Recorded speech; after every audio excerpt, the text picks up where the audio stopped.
Então, dando continuidade agora à nossa entrevista aqui com o nosso CEO, Carlos Amodeu. Próxima pergunta é do Caju Tricolor. Amodeu, não vou poder deixar de te elogiar, viu? Mas tá muito boa a entrevista, tá? Eu tenho certeza que o torcedor gremista vai entender muito bem essa entrevista, porque tu tem, assim, tu consegue deixar bem claro para o torcedor aquilo que tu tá falando, tá? Mas vamos lá, então, a minha pergunta. Amodeu, a princípio, o Grêmio vai ter aí um prejuízo que a gente ouve falar, o torcedor ouve falar pela mídia, em torno de 27 milhões de reais a cada mês da pandemia, né? Isso seriam os valores aproximadamente, né? Não é 27 milhões a cada mês. Nós tínhamos estimado, originalmente, de 20 a 25 milhões no período de 90 dias até 30 de junho. Então, esse era o período que a gente tinha estimado, perdas na ordem de 20 a 25 milhões, separando entre o que a gente considera postergação de receita com o que a gente considera prejuízo efetivamente. Qual é a diferença de um e de outro? Por exemplo, direitos de transmissão do Campeonato Gaúcho. Nós não recebemos a última parcela, né, que foi postergada e será paga quando a gente jogar. Então, isso é uma postergação, não é uma perda efetiva. Ela afeta meu fluxo de caixa, porque eu não tenho esse dinheiro agora, mas, eventualmente, vou receber ele ali na frente. Agora, como a gente não tem jogos, e a nossa Mega Store da Arena, por exemplo, ela tem o grande volume de vendas nos dias de jogos, ali sim a gente tem perdas muito expressivas. Nossa loja da Arena está fechada, nossa loja do centro está fechada, a gente está trabalhando somente com o canal online e a gente não consegue vender no canal online o que vendia nesses 3 diferentes canais. Então, ali a gente tem uma perda efetiva. Queda do quadro social, a gente tem uma perda efetiva também naqueles que deixam de pagar, e a gente teve uma queda de mais ou menos entre 10% a 15% de março para abril, tá? No que se refere à média dos primeiros 3 meses. Então, o que a gente tem é, até 30 de junho, a nossa ordem de perda e de postergação, ela já aumentou de 25 para mais ou menos 35 a 40 milhões de reais. Porque nós tivemos uma renegociação com a Rede Globo, onde o presidente comentou isso também na sua última entrevista, onde a Rede Globo pagará para o Grêmio e para os demais clubes menos do que o valor que ela normalmente pagaria nos meses de abril, maio e junho. Por quê? Porque não está tendo a competição, ela não está recebendo o produto que a gente se comprometeu a entregar, ela está pagando menos para a gente. Então, temos mais uma postergação. Então, esse aumento que a gente está falando, de 25 para entre 35 e 40 milhões, é de postergações e não de prejuízos efetivamente. Tá? E aí, como o Caliel perguntou depois, se nós não tivermos competições no segundo semestre, aí esses prejuízos eles crescem de modo exponencial. Tá, só um pouquinho, Diego. Só para dar sequência na pergunta. Com tudo isso que tu falou, Amodeu, vamos supor que o Grêmio vá voltar a jogar esse ano, que é o que todo mundo espera, né? Com todos esses problemas que estão ocorrendo, o torcedor gremista, ele pode esperar que o próximo ano de 2021 vai ser um ano ainda mais ajustado, mais apertado para o Grêmio, e assim pode ser que seja um ano que o Grêmio não vá poder fazer boas contratações de jogadores de nome e vai ter que apostar ainda mais na base? Bom, vamos lá. É difícil eu responder a tua pergunta assim, taxativamente, tá? E aí eu até faria uma brincadeira dizendo, boas contratações não necessariamente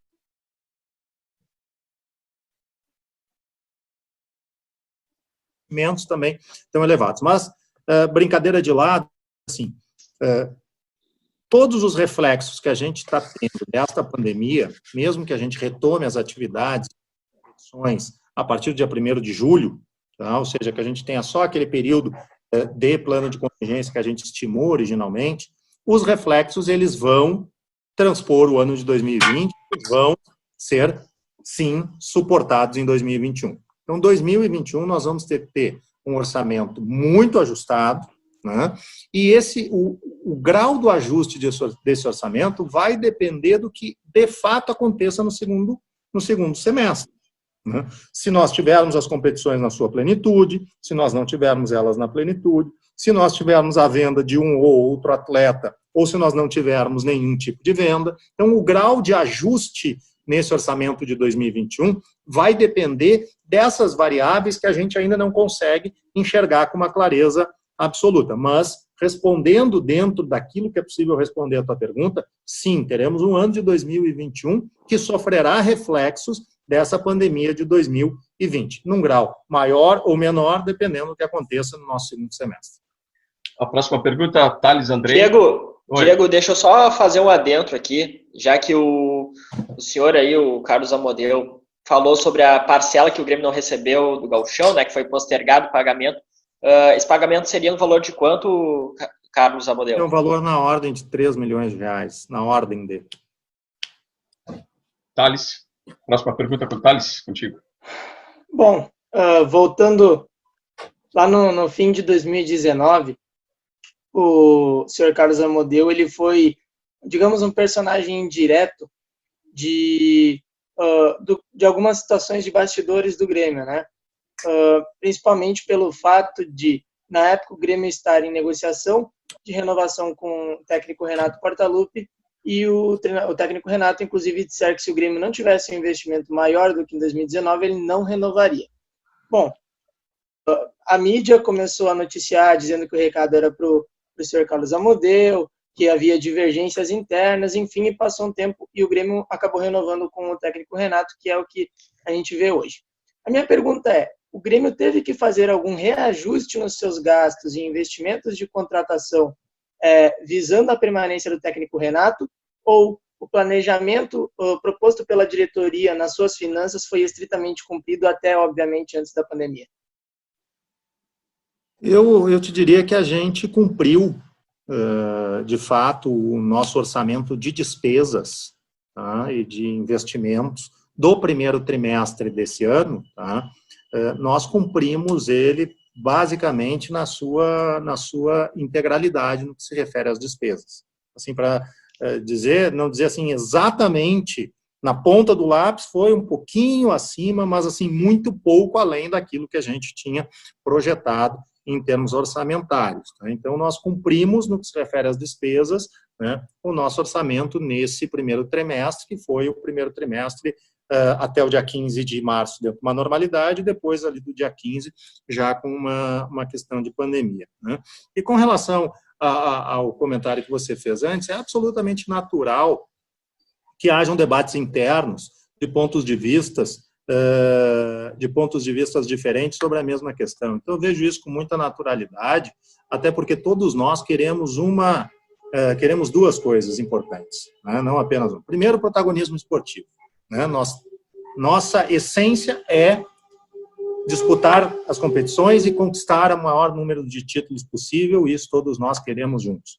Mas nós também precisamos fazer isso dando o maior grau de racionalidade possível à nossa gestão.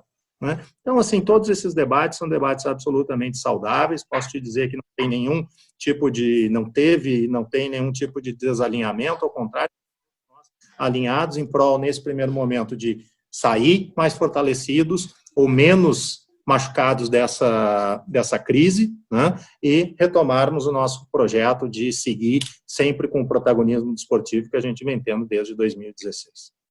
Amodeu, essa semana surgiu na mídia algumas questões dos acertos dos jogadores, né? O que o presidente Romildo e o nosso vice-presidente, o Cláudio Alberici, nos deram entrevistas aqui também, nos passaram que teria sido a redução de 40% para serem acertados em 2021, né? Só que essa semana saiu também que os jogadores pediram uma recomendação, né, de baixar os salários deles. Isso é verdade ou continua a mesma situação, aquela dos 40% do direito de imagem que serão acertados em 2021? Nós tivemos, eu diria até que uma das primeiras ações concretas do nosso plano de contingência foi uma readequação financeira que nós realizamos junto ao grupo de jogadores, mediante uma negociação conduzida diretamente pelo próprio presidente, né, com o grupo de jogadores. Tá? E de lá para cá, a situação que nós temos é exatamente aquela, não houve nenhuma alteração em relação aos atletas profissionais, então desconheço essas informações que foram aí comentadas no que se refere a qualquer ajuste posterior. Tá, Amodeu, só mais uma pergunta que a gente sempre faz aqui, brinca com todos os nossos convidados aí, tu também como um gremista, se tu tivesse que escolher uma das competições, qual tu escolheria? É que como gremista o cara responde de um jeito, como gestor o cara responde de outro, então o cara tem que escolher. Não, torcedor, o Amodeu torcedor. Não, agora eu quero as duas. Eu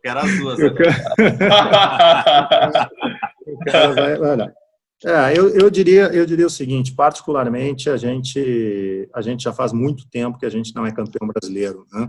E eu, como gremista, né, acho que a gente tem um grupo de jogadores muito forte, a gente tem um plantel muito equilibrado, que se nós conseguirmos dar sequência no Campeonato Brasileiro, com toda certeza a gente pode conquistar esse título que a gente não conquista há bastante tempo, né?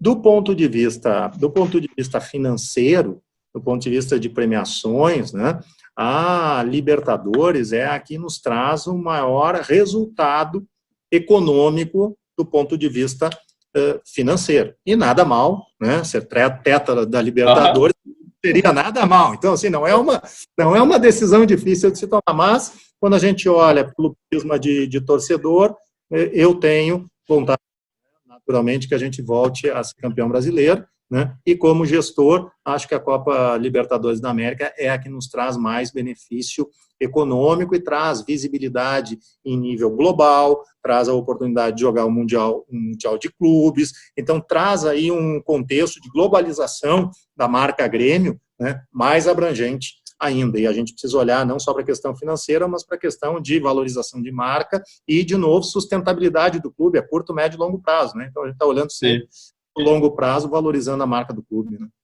Amodeu, acho que tu já percebeu a minha preferência aqui, né? Amodeu, tu já viu a minha preferência aqui? Olha ali no fundo. Tá vendo a minha preferência, né? É isso aí. Então, eu só gostaria que, já que o Diego fez a pergunta aquela tradicional para todos, né? E fez para ti também, né? Eu gostaria de dizer a minha mesma resposta que eu dou para os outros, tá? O meu grande objetivo, se eu pudesse escolher a competição para ganhar no ano de 2020, seria o Mundial, viu? É isso aí. Porque se eu ganhar o Mundial, eu já ganhei a Libertadores, né? É isso aí. É boa resposta. Boa resposta. Thales, para nós encerrarmos as minhas últimas perguntas aí. Bom, vou fazer uma pergunta meio que de torcedor, né? No ponto de vista do senhor Carlos Amodeu, qual que foi a melhor contratação que o Grêmio fez desde o início da gestão do presidente Romildo Bolzan? E qual que foi aquela que foi a maior decepção do ponto de vista desportivo ou até mesmo econômico?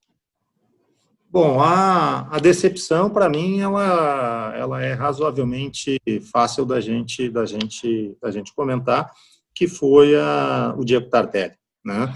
A contratação do Diego Tardelli, a gente revestiu ela de muito entusiasmo, inclusive por parte do torcedor, na própria recepção dele, né? E, lamentavelmente, como as coisas são no futebol e por vezes acontecem, de não dar o encaixe, né? E ele acabou não tendo o encaixe, né? Então foi para a gente uma decepção, não apenas pelo valor investido, mas pela expectativa que se gerou, né, do resultado que ele pudesse trazer e de agregação de valor. É difícil eu te dizer qual das contratações foi a melhor contratação nesse período. A gente está falando de período de 5 anos, né? 5 anos.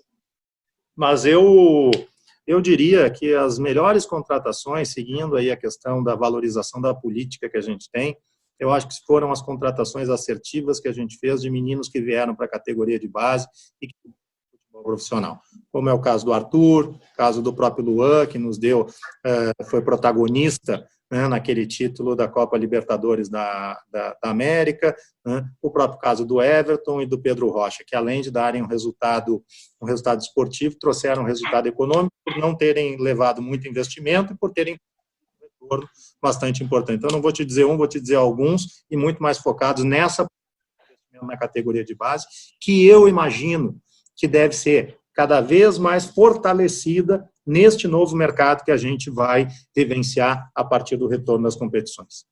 Calhau, tua última pergunta?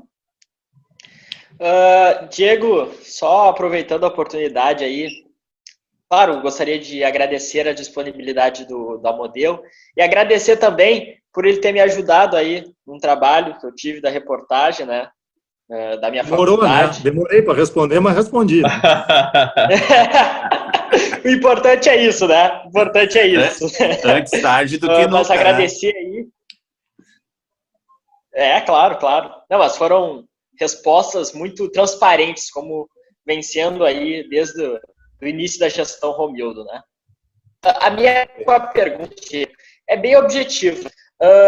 Nas contratações desse ano, qual foi o valor total que o Grêmio gastou? Porque a gente viu vários jogadores aí vindo sem custo, né? Por exemplo, o Lucas Silva, que estava sem clube, né? Quanto que o Grêmio gastou de maneira totalitária para formar esse plantel que, ao meu ver, daí eu faço menção à frase do Oderich, aqui na entrevista que fizemos, que o Grêmio tem o melhor plantel dos 10 anos. Qual foi o valor totalitário?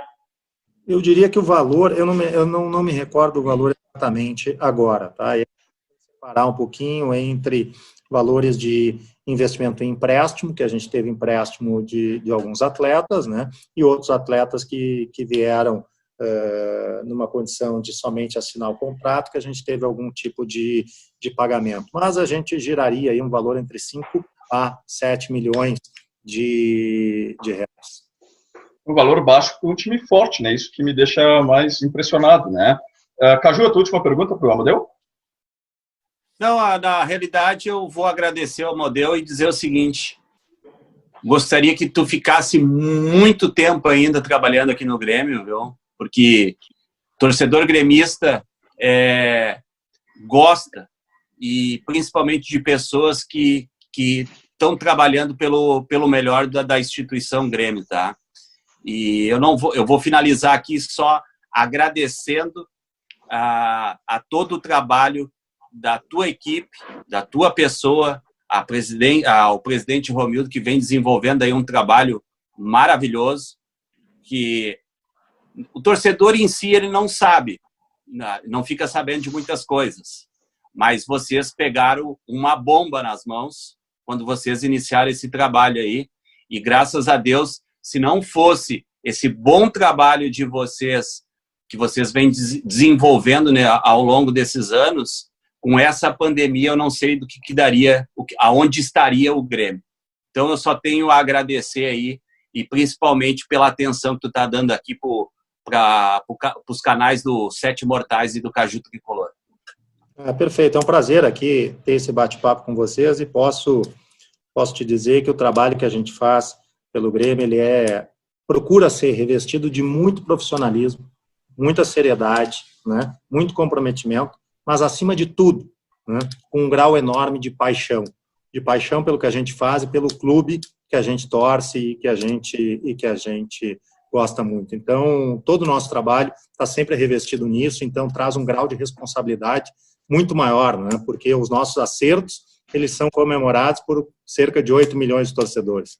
Os nossos eventuais erros, eles são suportados por esses mesmos 8 milhões de torcedores. Então, é um grau de responsabilidade e de senso crítico que a gente precisa ter em cada processo de decisão muito importante.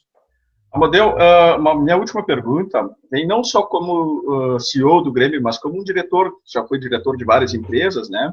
E uma pergunta, quanto tu acredita que vai ser a desvalorização de mercado de jogadores em porcentagem após crise e pandemia?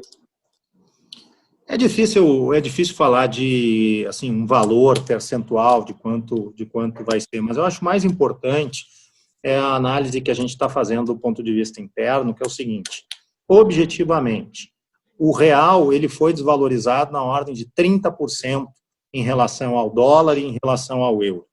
Então, de fato, se nós tivermos uma desvalorização no mercado de transferência de jogadores em nível mundial, né, de até 30%, nós, clubes brasileiros, teremos uma neutralidade desse impacto, uma vez que a quantidade de reais que a gente vai receber, ela é a mesma que nós receberíamos caso o real não tivesse se desvalorizado. Então, a gente precisa fazer essa análise para não olhar somente pelo aspecto negativo, de dizer que um negócio que sairia em 10 milhões, ele vai sair em 7 milhões. Tá bom, mas a quantidade de reais que a gente vai botar dentro do nosso caixa e o nosso orçamento é todo em reais e as nossas despesas são em reais, ele é o mesmo valor que seria alguns meses atrás se a venda fosse de 10 milhões de euros. Perfeito. Amodeu, quero, em nome então de toda a equipe, aí, te agradecer. Viu, Caju, também dizer que, já que tu mencionaste aí do trabalho, eu incomodo bastante o Amodeu, às vezes, aí, né? Te agradecer a sorte do Amodeu que eu não tenho o número do telefone dele ainda, viu? Mas fica tranquilo que eu estou esperando ainda aquela ovelhinha que o Diego me trazer, falando, entendeu? Essa não vem. Essa não vem. Amodeu, eu vou te dar uma notícia triste, Amodeu. A crise pegou a ovelhinha dele. Não é crise, Amodeu. As promessas são tantas, que, meu amigo, eu vou dizer um negócio, nós vamos precisar, no mínimo, de umas 6 ou 7 carretas de cordeiro, viu? Eu só tenho uma ovelha para levar até agora, que eu prometia do Amodeu. E Amodeu, o Montanha me disse que tu tinha dito para ele que era para me entregar nas mãos dele. O Amodeu me disse que quando tu trouxer a ovelha, me entregue nas minhas mãos. Olha aí. Sim, e tu acha que é verdade mesmo, né? Não acredito. No Montanha, tu sabe, né? Amodeu, então, te agradecer. E não somente essa abertura do canal, mas a abertura que tem comigo, que estendo a todo o grupo também, né? No WhatsApp, quando eu te pergunto algumas questões e tu prontamente me tira a dúvida. E quero te agradecer imensamente isso do fundo do coração, porque na história do Grêmio nós nunca tivemos gestões que tivessem essa abertura com o torcedor, né? Então, o nome dos canais aí... Transparência, né, Diego? Transparência. Quero te agradecer, Amodeu, e te agradecer pela amizade aí. Pena, né, Amodeu, que a gente não tem mais aquelas festas lá no Grêmio, por enquanto, nessa pandemia aí, para a gente poder trocarmos umas ideias ao vivo aí. Muito obrigado, meu amigo. Se Deus quiser, já a gente volta. Né? Se Deus quiser, né? Um prazer, tá? Amodeu, esteja sempre que tu precisar da gente aí, pode contar conosco, tá bem? Valeu, um abraço para vocês, tá? Uma boa semana. Igualmente, boa semana, boa tarde. Tchau, tchau.